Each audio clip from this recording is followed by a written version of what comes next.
लोकतंत्र में बहुमत आधार होता है, हम सब जानते हैं।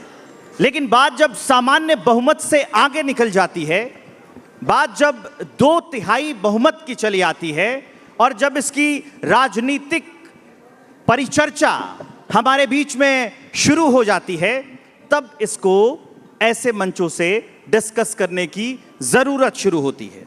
एक और जो लोग इसके समर्थक हैं वो इसको कहते हैं कि ये जो कुछ भी हो रहा है, ये जो कुछ भी देखा जा रहा है, ये लोकतंत्र को मजबूत करने के लिए ज़रूरी है।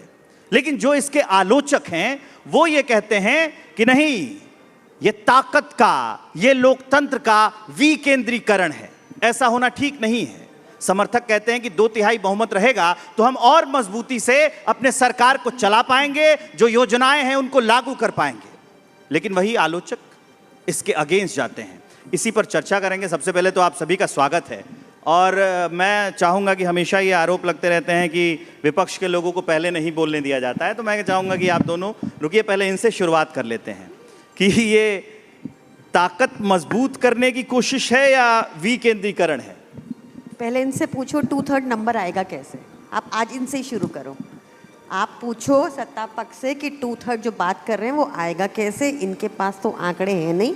इनसे पूछिए कि हर बार क्यों ईडी सीबीआई सक्रिय हो जाती है चुनाव से एकदम पहले।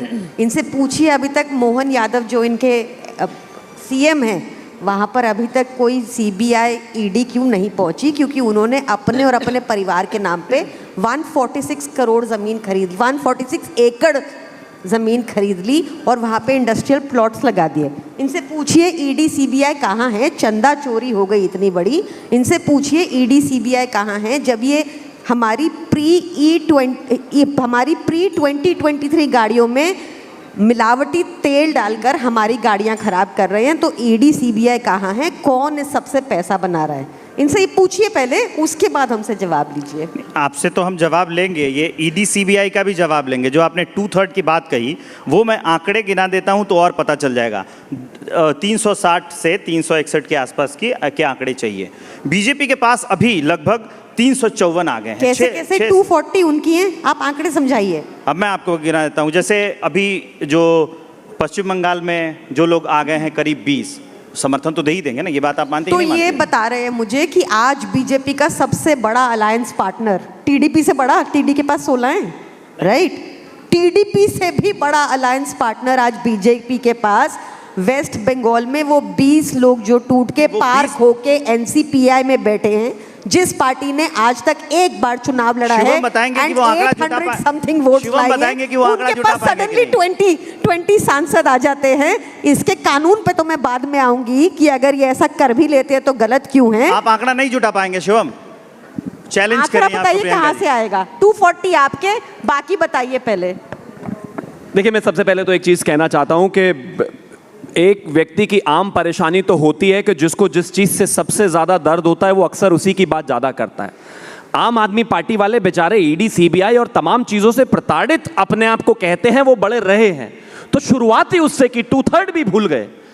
अब एक बात बताओ, एक के साथ एक बोतल शराब बेचोगे, घोटाले करोगे, बीच में आपने शो के पहले ही शुरुआत में कह दिया था फ्लोर के पीछे कि आपको ना थोड़ा सा अच्छा रहना है। मैं अच्छा रहने की कोशिश कर रहा हूं, आपके बीच में नहीं बोला, तो अब आपको बोलने देना चाहिए। मैं सिर्फ एक चीज कहना चाहता हूं, जिस 2/3 की बात हो रही है लगातार, आपने खुद ही कहा 310 312 है, इसके अलावा तमाम लोगों ने बात की है।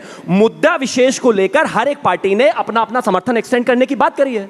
एनसीपी शरद पवार ने कहा है कि जहां तक बात डिलिमिटेशन की है, जहां तक बात परिसीमन की है, जहां तक बात जो है महिला आरक्षण की है, रिजर्वेशन की है, अगर उस पर कुछ विषयों पर लेकर हमारी बात आपस में आम सहमति बनती है तो हम उस पर समर्थन करेंगे। ऐसी तमाम पार्टीज हैं। डीएमके को जिस तरीके से कांग्रेस ने धोखा दिया है, जो हालात वहां पर रहे हैं, उन्होंने कहा है कि हमारी जो सिटिंग अरेंजमेंट है वो कांग्रेस से हटाकर अलग कर दी जाए, तो उसके बाद जाहिर है महिला रिजर्वेशन के विषय पर हम उनको अप्रोच करके बात करके लगातार चीजों को बेहतर करने की कोशिश करेंगे। लोकतंत्र का मतलब क्या है? एक जगह बैठकर संसद को ब्लॉक कर देना नहीं है। पर मिनट के हिसाब से 2.5 लाख रुपया खर्च होता है। पिछले सेशन में अप्रॉक्सीमेटली 23% प्रोडक्टिविटी रही, करीब 57 करोड़ देश का खर्च हुआ। अगर आपको भारतीय जनता पार्टी के किसी बिल से, किसी विषय से कोई परेशानी है तो आइए मेरे से आर्टिकुलेटली डिस्कस कीजिए। मेरे देश के गृह मंत्री ने 1 घंटा 13 मिनट डिलिमिटेशन पर बोला।